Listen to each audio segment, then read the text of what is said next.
This is the Awful Announcing Podcast. Here's your host, Brandon Contes.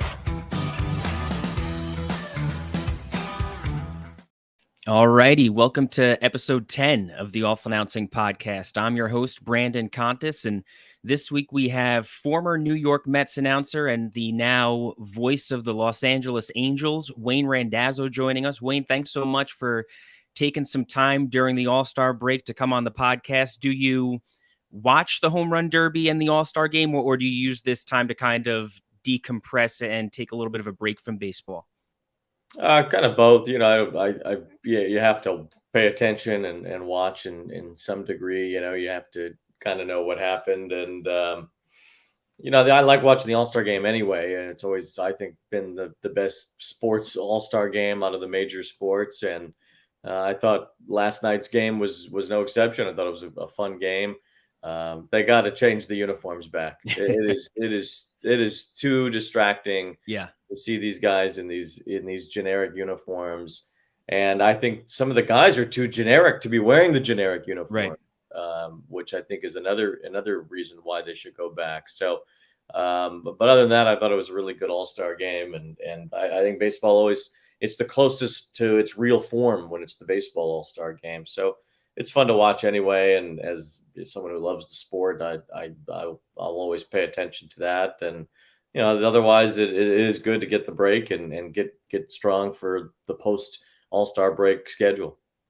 So it's about halfway through your first season as the TV voice of the Angels. How did you end up landing that job? Was that something that they approached you about, or did you kind of hear that they might be looking for somebody and you throw your hat into the ring? Yeah, I think over the years, you make contacts, and you hope that maybe someday that those contacts work out in a way that that turns into something more. And I've kind of known John Carpino for a while, the Angels team president, kind of running around in the same Italian American baseball circles that we are involved in. And so John is someone that I've known for a while. He's from Chicago, as am I. And so it was a good connection that I had with him. And, once the Angels kind of decided they wanted to move into just having a little bit more stability in their TV role, they reached out to me after the end of last season and said that they would like to bring me in and kind of be their lead TV voice. And I thought it was a really good opportunity, to just get into a position like that, period, and B, to have it be in that market and with that franchise and around the, two of the greatest players of all time on a regular basis. I thought going in would be really fun, and it's been great. It's been a good role for me, and working with Mark Gubicza and the crew at Bally Sports West. It's been really fun. So it's been a nice transition, and Shohei certainly held his end of the deal too with the way that he's played. You joined Apple TV Plus during the season last year for some of their broadcasts. You had filled in for Gary Cohen on SNY. You've done baseball for Fox Sports in the past. As great as you were on radio, I feel like it seemed like you were destined to go to television at some point. Was that the goal the whole time? Yeah, well, I appreciate you saying that. I love radio, and baseball on the radio is kind of where it all starts. I think for most people, whether it's listening to games growing up or minor league baseball, is really the only option, or generally the only option is radio. So it's a natural fit, I think, as you get started to think about being on the radio for baseball. As you move forward with TV. Every highlight is the TV call. Everything anybody pays attention to is the TV call, and I like doing TV on top of it. I think it's fun to have a kind of a more captive audience in the regard compared to radio, where I think a lot of people are listening, but they're not necessarily just listening. They're always doing something else while they're listening to the radio, whether it's driving or gardening or they're at the beach or whatever. There's another thing involved. Whereas TV, generally you're just sitting there watching the game and listening along with the broadcast team. So, I like both. And, I did feel like TV was just a better outlet right now as things evolve, and especially being with Apple. I mean, to be involved with the streaming option. And as Apple TV gets their live sports brand going, it's great to be on the ground floor with them. Does being a TV play-by-play announcer, does it feel bigger than radio? Like I think in most sports the answer is yes, but baseball radio play-by-play, the announcers have historically, and they still do, like Howie Rose has such a unique connection to the fan base still. Yeah, I think in the big markets especially, there is still that. Howie is one of a kind with regard to the Mets. Maybe he's two of a kind. Maybe Gary's kind of the same way. But they know so much about the history of the team. They've lived every single moment the Mets have ever had. So he's a great counter on the radio broadcast to what's happening on TV. If you can't watch TV and you want to listen to the radio, or if you just prefer the radio, I mean, Howie's as good as they get. I think Giants fans are certainly spoiled with John Miller and Dave Fleming on their radio broadcast. And there's a lot of good radio broadcasts around baseball. But I think in the bigger markets, especially where radio still has a hold, there's that kind of connection to the local radio broadcast team.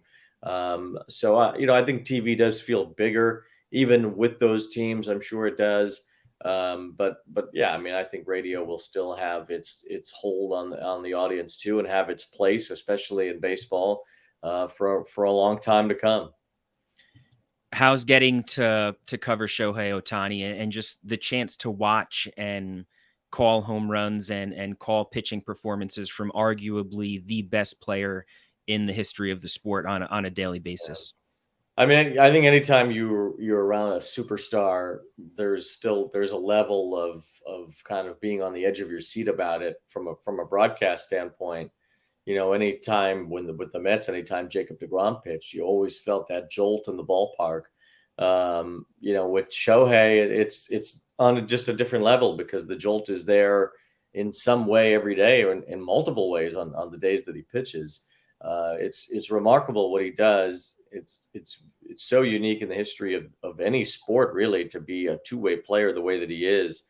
And I think we're fortunate to just be able to see what he does, and I'm even more fortunate to have a front row seat and to kind of narrate it as it is right now, be the kind of soundtrack for Shohei Ohtani's career at this moment. And it's I don't know how long it'll last, but hopefully it does last a while, because it is such a great ride to be on with Shohei and the way that he performs. I don't think people really grasp how difficult it is. I mean, think about two starting pitchers in the All-Star game, Zach Gallen and Garrett Cole. They've had great years, and they get 4 days off every time that they pitch to do whatever they need to do to recover mentally and physically.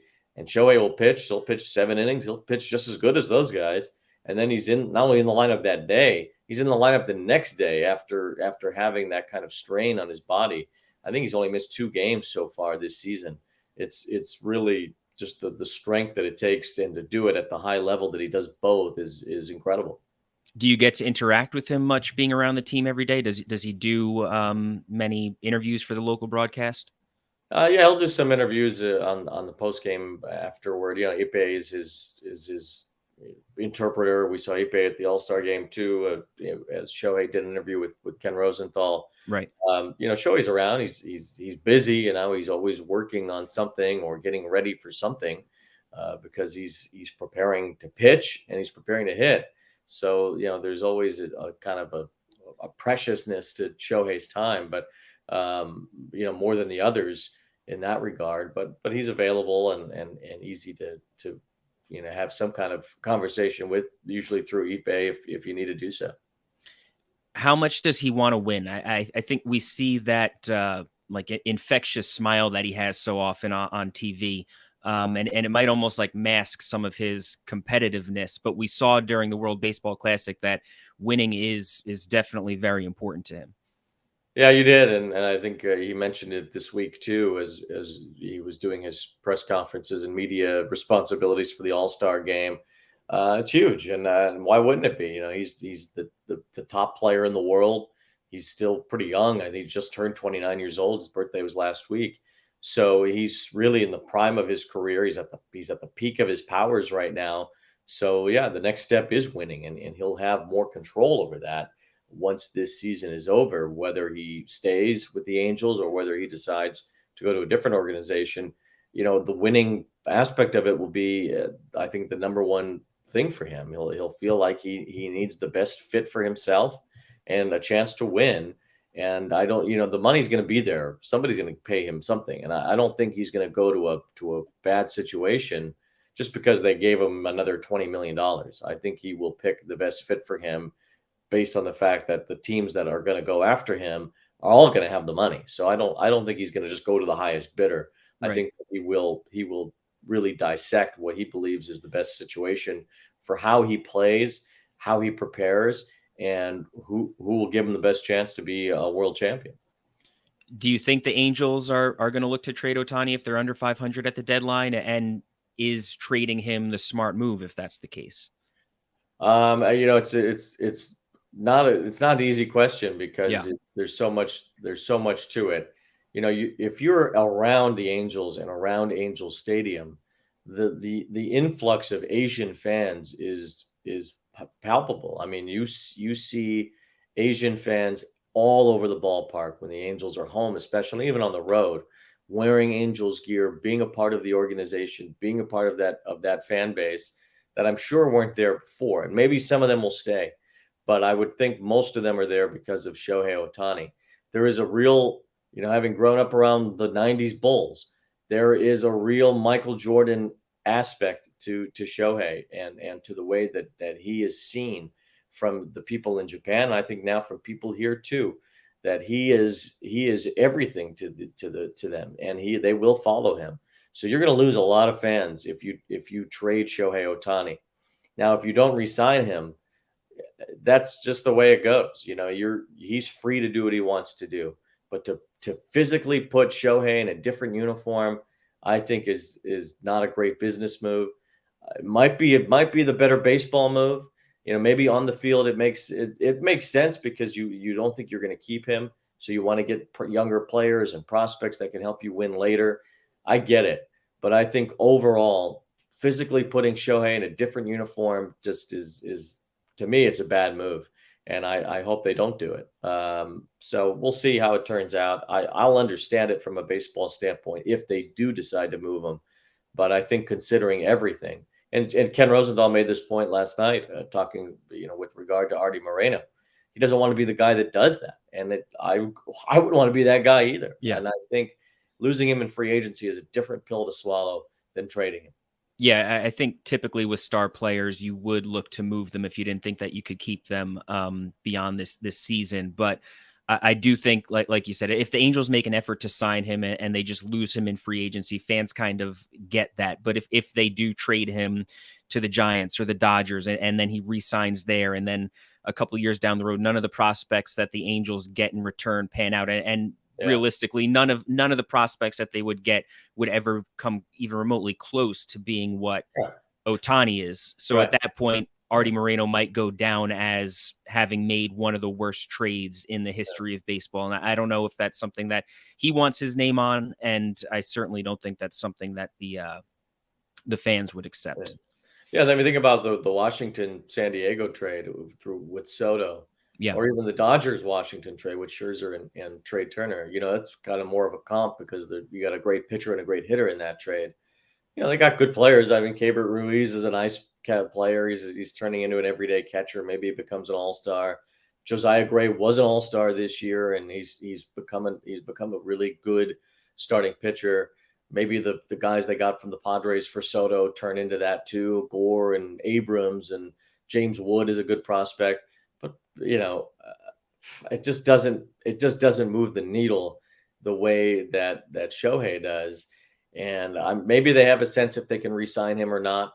If they believe they have a chance, then they 100% should not trade him. Does Shohei get enough attention and coverage nationally, in your opinion? Yeah, he's starting to. I think he really is beginning to. I think he finds himself in places that a lot of baseball players don't. And, I think that is another special quality about how good he is for the game, because he reaches platforms and reaches people that I think that even guys like Mike Trout or Aaron Judge don't reach. So I think the sport itself needs to wrap itself around Shohei, and I think it is. We do so much. We talk about him so much on the broadcast, and I don't think we tell enough of the story globally about how great Shohei is, and really that he is a walking giant and a walking history book when it comes to baseball. Is all about its history, and we put so much obsession over Babe Ruth and Mickey Mantle and Willie Mays and Joe DiMaggio and all. I mean, there's DiMaggio right there. He's behind me. There's so much obsession with those greats of the all-time sport and our national pastime. But we're walking among one right now with Shohei Ohtani, and I think that needs to be told in that way. Yeah, and I think that always amazes me when I hear people like Chris Russo talk about Shohei versus Babe Ruth, and just so quick to kind of dismiss Shohei as being the greatest of all time. Whereas, like, me personally as a fan, like I want to say that I was able to watch the best baseball player ever, as opposed to saying I didn't get to watch it and it was, the answer is Babe Ruth. Like, trying to enjoy the fact that that Shohei Ohtani is the greatest baseball player of all time, and seeing something that we've never witnessed before. The fact that it's like right in front of us, I feel like the media should really kind of capture that and try to take advantage of what's in front of us today. Yeah, I think sometimes the older crowd with baseball, they have a hard time accepting that or letting go of that. I think it's a great debate between Koufax and Kershaw. Yeah. And you'll never hear an older fan even give Kershaw 1 ounce of credit for being really the Koufax of his generation. But he is. I mean, Kershaw's numbers stack up with anybody. He's got the lowest ERA of all time, going back 100 years, before they changed everything, or when baseball was a lot differently played before 1920. But I think there are plenty of those players that are here right now, that are special right now. I think Trout was another. What Mike's done, he flies under the radar, I think, some ways. But that is one amazing baseball player that I'm sure stacks up with the others. There's such a hold on the guys of the past, and that's great. And baseball needs that. Willie Mays should be celebrated in that way as the greatest living player, especially as he's getting older, in his 90s now, and who knows how much more time Willie has here. So he should be celebrated in that way. But we shouldn't lose sight of the fact that these guys right now today are among the greatest to ever play. And I think that baseball, football's no problem with that. No problem. Nobody's got any problem calling Tom Brady the greatest quarterback ever. Nobody's hanging on Johnny Unitas in that way. Same thing with basketball. There's some pull with Jordan, but we all saw Michael play too. Like, it's not like Michael played 100 years ago. So I think that baseball, for whatever reason, can't let go of the past, and it kind of overshadows how great some of these players are today that could have played in any era. Yeah. Why do you think that Trout has sort of flown under the radar throughout his career? Is that a product of him playing on the West Coast, a product of him not having playoff success? Is it just the nature of baseball being more of a regional sport even? Well, I think there's a lot of things at play with Trout specifically. One, I think number one is that he hasn't won. They've won one division championship since he's been there. That was 9 years ago now. They have not won a playoff game since he's been there. It's significant. I think if Trout was on that stage every day and doing amazing things every October, he would be looked at a little bit differently in that regard. There's also a real consistency to Mike. He's not a guy who's hitting 60 homers. He's not driving in 150 runs. He's not winning all these batting titles. He's just consistently really great every single day and every single year. I mean, he's got like an 850 OPS this year, and people are trying to say, well, Mike's cooked. He's got what he's done this year has been a really good year. He just hasn't had the type of year that he normally has. But I think if I looked it up, out of batting average, home runs, and RBIs, the Triple Crown categories, he's led the American League in one of those categories only one time in his career.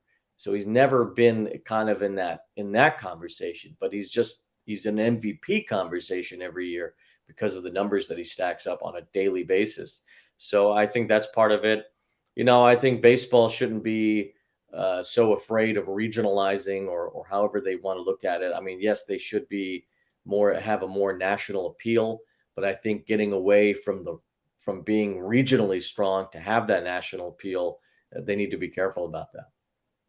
Did you happen to see the clip of Stephen A. Smith last week staring into an ESPN camera to say that nobody cares about the Angels and they're irrelevant? Yes. Did you do you have any thoughts on that? Are the Angels irrelevant in California?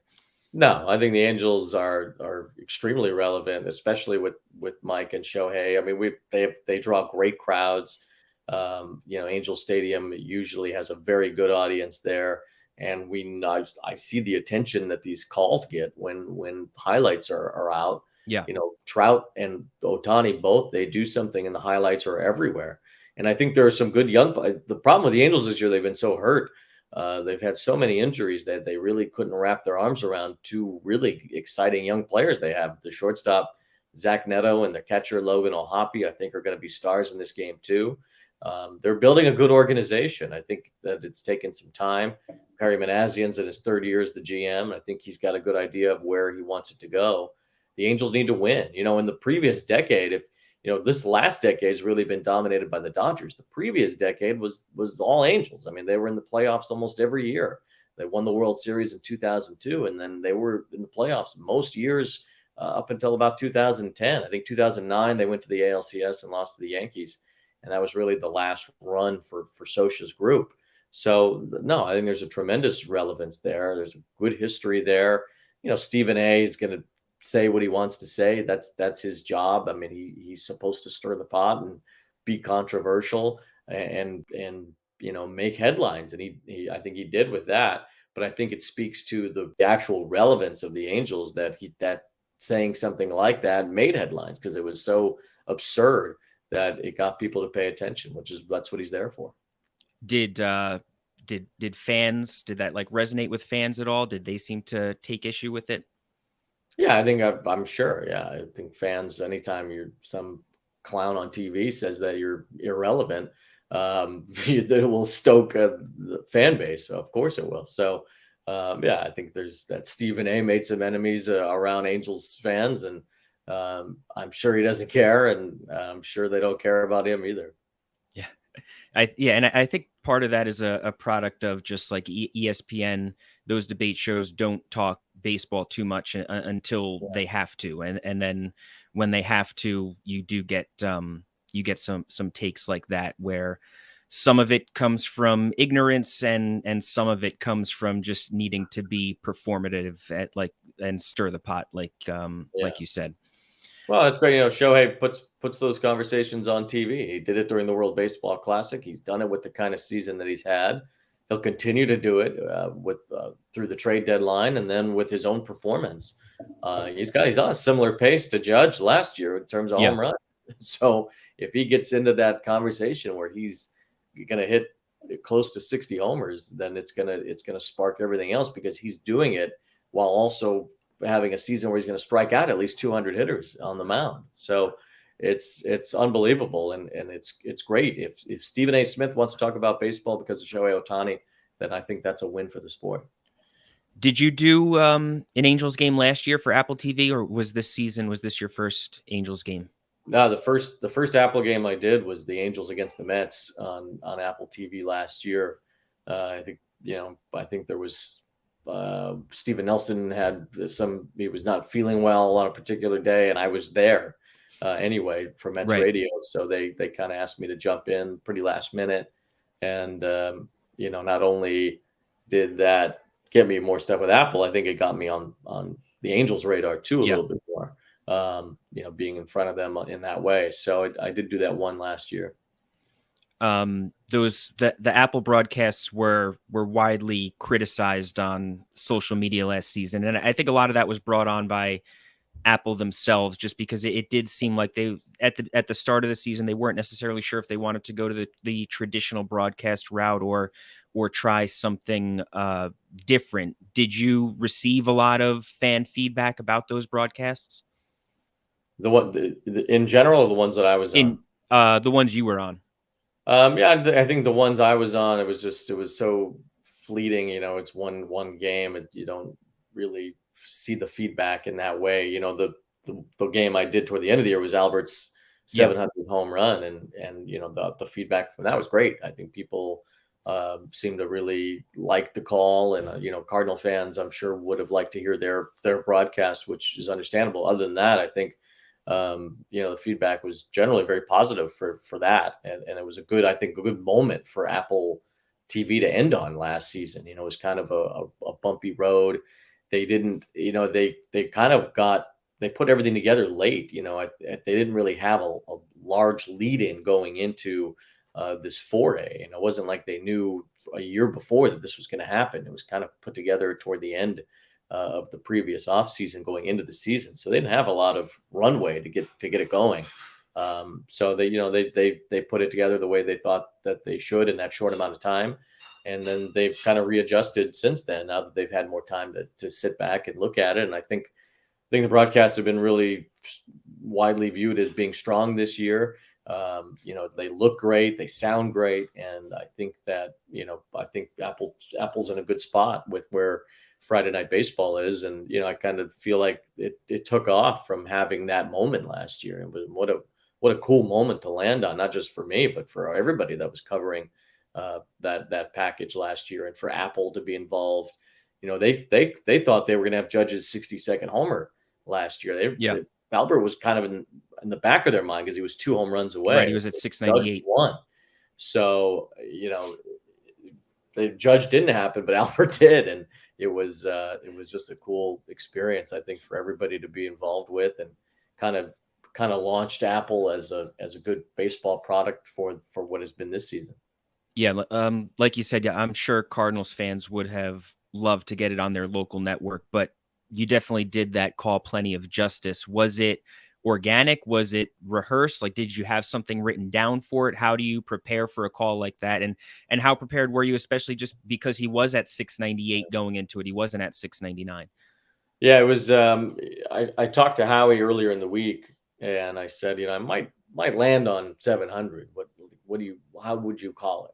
And he said, just call the home run. You don't know when the home run's going to happen within the game. It could be a huge moment in the game. It could be beside the home run itself. It could be a game tying home run or game winning home run.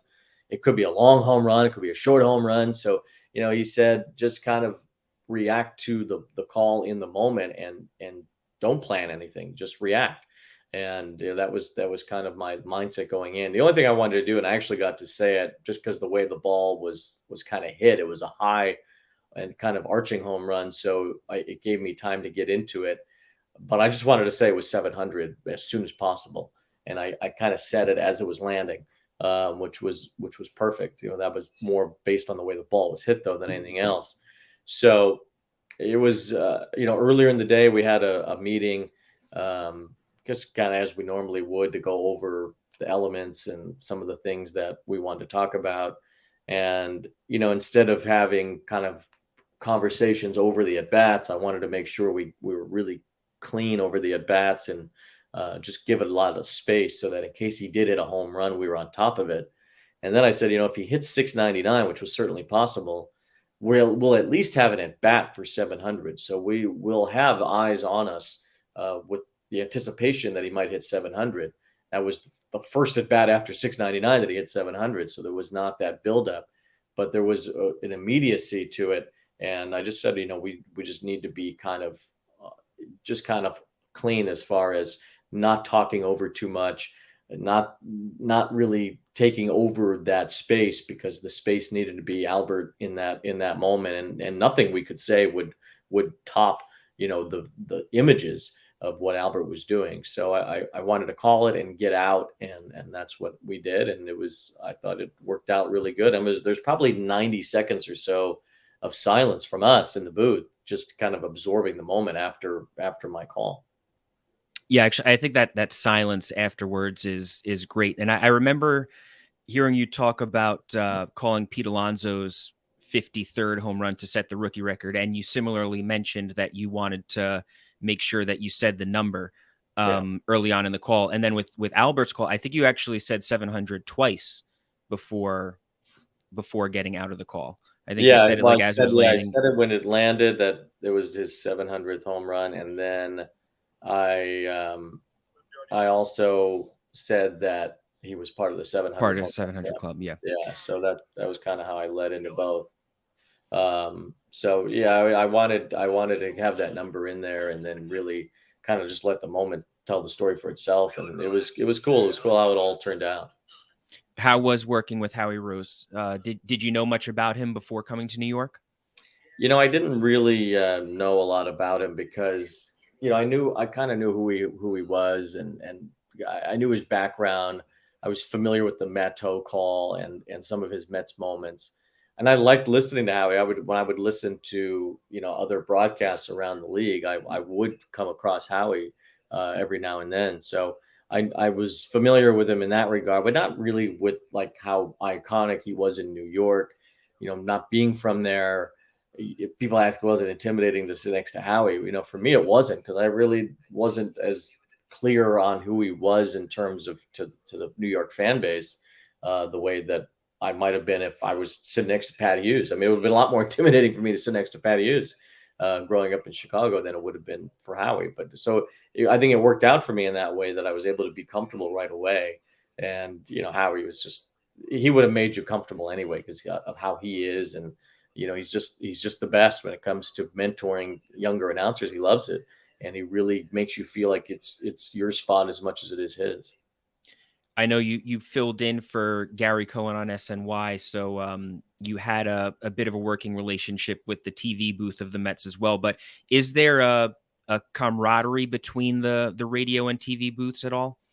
Oh yeah, there's tremendously. I mean, Howie knows those guys forever too. Gary's known them since his broadcasting days started with the Mets, but so is Howie. I mean, Howie's first time working Mets radio was in 1987, so Keith and Ron were still active, Right.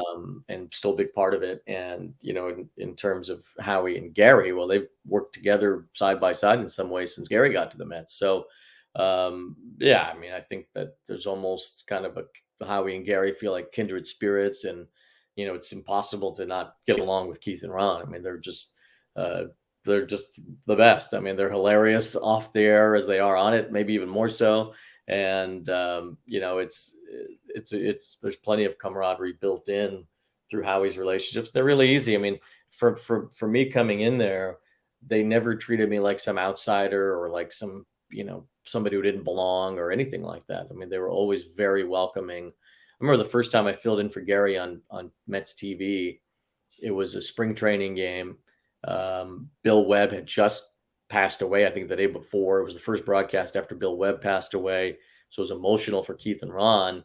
And, I was kind of just in that situation working this, even if it was a spring training game, you still have the enormity of that broadcast on you. And filling in for Gary is not an easy task. And I was surprised by how easy Keith and Ron made it, and how much they let me kind of lead the way like they would for Gary. And it really made me comfortable instantly working with them. I love working with them. I think they're two of the best analysts. I don't think Keith gets enough credit for how good of an analyst he is. And certainly Ronnie does. But Keith's a tremendous baseball analyst in regard to without even thinking about all the funny stuff that he says and what a wild card he is in the booth. He really tells the story of the game well too. Yeah. So I loved working with them. I'd love to do it again. They're great. How does the cadence of radio compare to TV, and just the different way of calling a game on the two platforms? I think that radio, there's no real moment to let it breathe necessarily. You have to really be in it at all times, describing things. I haven't really done radio since they put the pitch timer in, so I'm sure it's even quicker now, and you feel more rushed to get to describe everything. TV, I think there's just a breeziness to it. with having the pictures for you, you can really just kind of let it go the way you want it to. So it's a little bit easier kind of to work through TV, in my opinion. Do you like the pitch clock? Yeah, I think it would be crazy not to. I think the pitch clock has been a huge thing. It's the biggest thing to me is how the fans have reacted to it, because the fans, I think, would no matter what kind of game it was, no matter what the score was, there was a breaking point for fans with regard to how long they were in the ballpark. Maybe they have kids, maybe they have a job they need to go to, maybe they have dinner plans if it's a day game. There was always that kind of cutoff that fans would leave, and the ballpark would be nearly empty in a lot of cases at the end of the game, which is supposed to be like the peak. How does the game end? What's the end result? And I think now with the pitch timer, fans are there till the end of the game, and I think to me that's the biggest difference, is at the end of the game when the result is determined, that everybody's there and they're reacting to it, and I think that makes for just a better overall entertainment aspect of the product, is a lot better just from having the fans there in the ninth inning. I know we started with the All-Star game, but last night they do so many in-game interviews, which they do on national broadcasts now. A lot of in-game interviews. They have players mic'd up. Is that something that, as an announcer, does it get in the way of calling the game at all? Not to me, because I think that part of it, we had a really good one with Carlos Correa on Apple earlier this year, and we've had a couple others that have been pretty good, but not quite. The Correa one, just the timing worked out too. It was kind of a longer inning, and he had Miles Straw reached base. They used to be teammates, so he kind of had part of that conversation.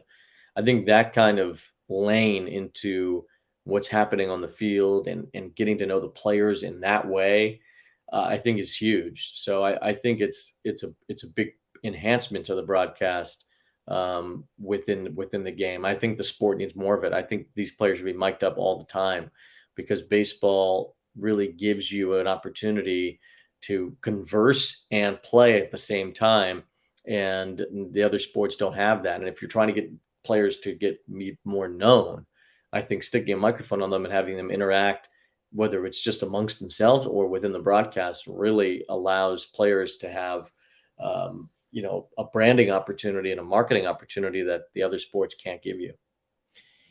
Is it hard to kind of ingratiate yourself to a new fan base? Like Gary Cohen and Howie Rose, everybody knows they grew up diehard Mets fans. Michael Kay was always a Yankees fan.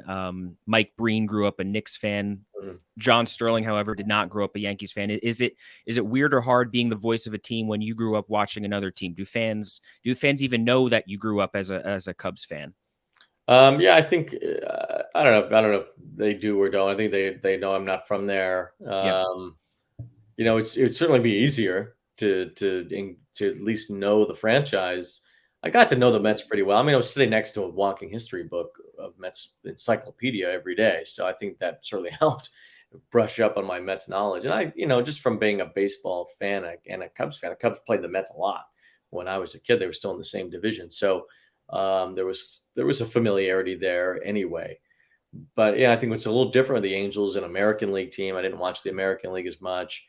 I didn't have much of a deep knowledge of their history, at least not the way that I think you should for this type of role. So I'm learning it, and I'm gonna know a lot more after this season is over and after the off season is over. So I think going into next year, I'll have a better handle on all that too.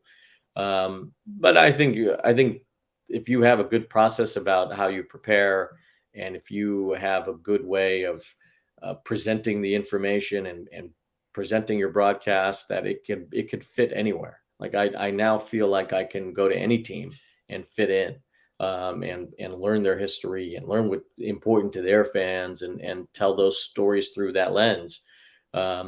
Yeah, if I was doing the Cubs, would it be a lot easier? Yeah, I mean, the stories I could tell are different because I lived it. I lived through Sean Dunstan's career. I could give you a lot more flavor and color with regard to that. But I think you can still do an impactful job just by reading and researching and learning how to present that what you have read and researched into your broadcast. Are you still friendly with Joe Davis? I know you both kind of grew up in the minors a bit together. I'm sure 15 years ago or whatever, you guys would have eagerly signed up to be the voices of the Angels and the Dodgers. Yeah, we talk about it a lot. How funny it is that we're the two LA TV baseball voices. It's funny how that's worked out because we were really in pretty much the same spot when we started our careers in the Southern League. I'm a couple of years older, so I was there first, and I was in Mobile, Alabama, and Joe was in Montgomery, Alabama. So they were the two closest teams basically to each other in the league.